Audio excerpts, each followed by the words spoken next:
गज़ब किया तेरे वादे पे एतबार किया, तमाम रात क़यामत का इंतज़ार किया। अस्सलामु अलैकुम, मैं हूं शहाबुद्दीन साक़िब। ख़बरों नज़र में आपका इस्तक़बाल है।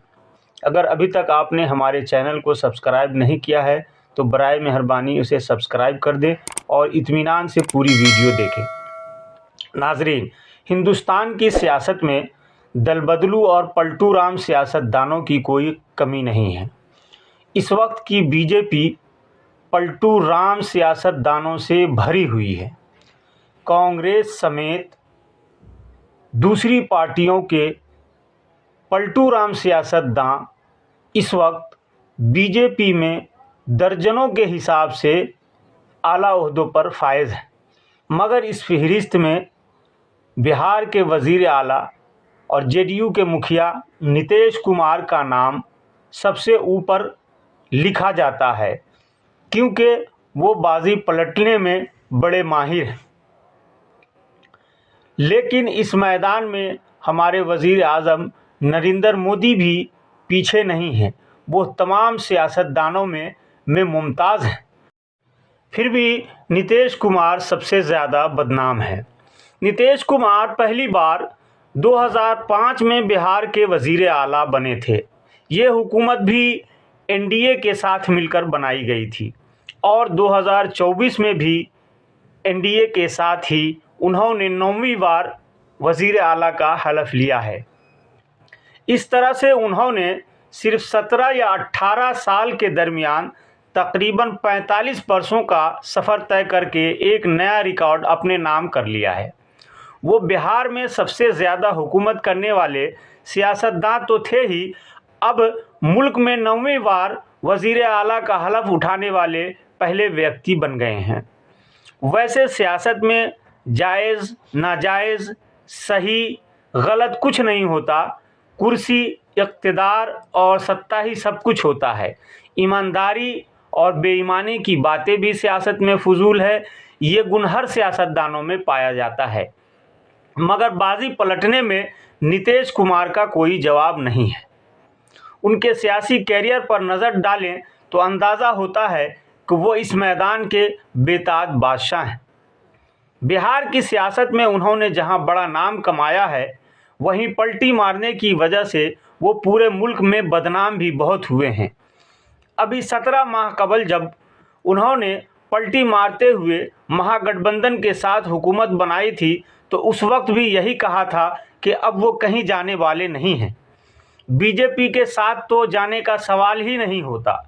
वो मर जाएंगे मगर बीजेपी के साथ नहीं जाएंगे। मगर तकरीबन 1.5 साल के बाद ही वो फिर पलटकर बीजेपी के साथ आ गए और यही बात दोहराई कि अब ये कदम उन्होंने बहुत सोच समझकर उठाया है। उन्हें काम करने नहीं दिया जा रहा था, इसलिए मजबूर होकर के इस्तीफ़ा दे दिया है। अब वो अपने पुराने साथियों के साथ मिलकर काम करेंगे। नीतीश कुमार के इस इक़दाम पर इत्तेहादी पार्टियों का आग बगोला होना फितरी है। सियासत के ये खेल भी बड़े निराले हैं। कल तक जो हवारी थे वो आज मुखालिफ हो गए और जो मुखालिफ थे वो दोस्त बन गए। ये सियासत में ही इतनी जल्दी हो जाता है। इस्तीफा दे दिया और जो सरकार थी उसको भी समाप्त करने का हमने आज गवर्नर साहब को दे दिया। अरे इसलिए नौबत हुई है कि ठीक नहीं चल रहा था, तो इसीलिए थोड़ी पर आप लोग तो हमसे बहुत पूछ रहे थे, बीच में बंद कर दिए थे कुछ बोलना, तो हम देख रहे थे।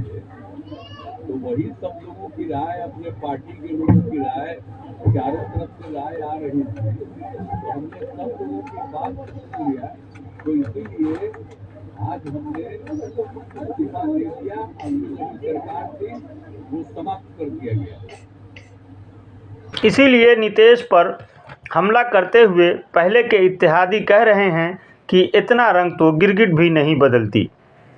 आरजेडी के रहनुमा तेजस्वी यादव ने कहा कि खेल अभी बाकी है, मैं जो कहता हूं उसे पूरा करता हूं।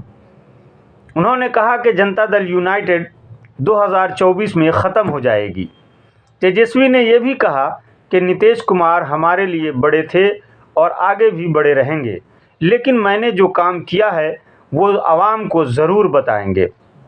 हमने अपने लोगों से भी कहा है कि वो सब्र तहम्मुल से काम ले, लेकिन बिहार के लोग 17 साल बनाम 17 महीनों के काम का जायज़ा ज़रूर लेंगे। हमने नौजवानों को नौकरी दी है, बेरोज़गारी दूर करने के लिए काफ़ी कोशिश की है और सेहत के शोबे में जो काम किया है वो आवाम के सामने है।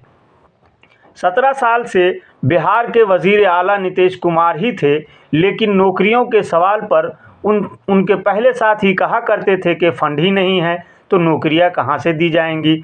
लेकिन हमने इन्हीं लोगों के साथ आने पर सब कुछ कर दिखाया। हज़ारों की तादाद में नौकरियां दी गई हैं। आज अस्पतालों की सूरत देखने के लायक है।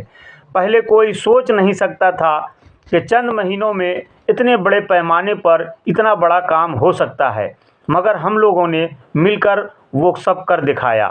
हम नीतीश कुमार को मुबारकबाद देते हैं, मगर अभी खेला बाकी है। कांग्रेस के सदर मल्लिकार्जुन खड़गे ने भी नीतीश कुमार पर हमला करते हुए आया राम गया राम बता दिया।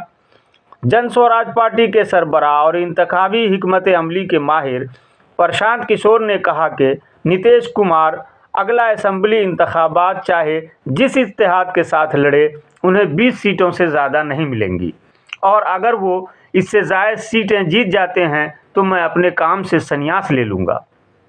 दूसरी तरफ समाजवादी के सरबराह अखिलेश यादव ने भी बीजेपी को कमज़ोर तरीन पार्टी करार दिया और कहा कि बिहार में जो कुछ भी हुआ वो धोखाधड़ी के मामले में एक नया रिकॉर्ड है। नीतीश कुमार अगर इंडिया इत्तेहाद में रहते तो वज़ीर आज़म बन सकते थे। कोई कुछ भी कहे, नीतीश कुमार पर इसका कोई असर नहीं पड़ता। शायद इसीलिए आजहानी इंदिरा गांधी ने कभी कहा था कि सियासत में मोटी चमड़ी का होना ज़रूरी है। बहरहाल गुज़श्ता कई हफ्तों से बिहार में जारी सियासी ड्रामा का आज खात्मा हो गया। आगे क्या होगा ये कोई नहीं जानता। वैसे बिहार में सियासी गर्माहट की वजह आने वाला लोकसभा चुनाव है और नीतीश कुमार के बीजेपी में चले जाने से सबसे बड़ा नुकसान इंडिया इत्तेहाद का होगा, जिसके कर्ता धर्ता वही रहे हैं। उन्होंने ही 2024 में बीजेपी को टक्कर देने के लिए तमाम अपोजिशन रहनुमाओं को साल भर कबल मुत्तहिद करना शुरू कर दिया था। इसलिए नीतीश कुमार के बीजेपी में चले जाने से इंडिया इत्तेहाद जहां कमज़ोर हुआ है, वहीं बीजेपी बहुत मजबूत हो गई है। इसमें कोई दो राय नहीं है। बंगाल की वज़ीर आला ममता बनर्जी पहले ही ऐलान कर चुकी है कि टीएमसी का इंडिया से कोई लेना देना नहीं। वो बंगाल में अकेले लोकसभा का इंतखाब लड़ेंगी। इसी तरह पंजाब में आम आदमी ने भी तनहा इलेक्शन लड़ने का ऐलान कर दिया है। इन हालात में इंडिया का मुस्तकबिल क्या होगा उसे समझना कोई मुश्किल नहीं है। इस बात की भी कोई गारंटी नहीं ले सकता कि नीतीश कुमार अब हमेशा के लिए बीजेपी के हो गए हैं। कुछ सियासी पंडितों का ख्याल है कि लोकसभा इंतखाब के बाद नीतीश कुमार बिहार के असेंबली इंतखाब में एक बार फिर कोई खेल खेल सकते हैं, मगर आह को चाहिए एक उम्र असर होने तक, कौन जीता है तेरी जुल्फ के सर होने तक। आगे आगे देखिए होता है क्या। आज के खबरों नज़र में बस इतना ही। खिदमत खल्क को ज़िंदगी का मकसद और मिशन बनाएं। इस मकसद की तकमील के लिए खिदमत खल्क ट्रस्ट इंडिया से जुड़ें और अपना ताउन पेश करें। हमें आपके मशवरे का शिद्दत से इंतज़ार रहेगा। अल्लाह हाफिज़।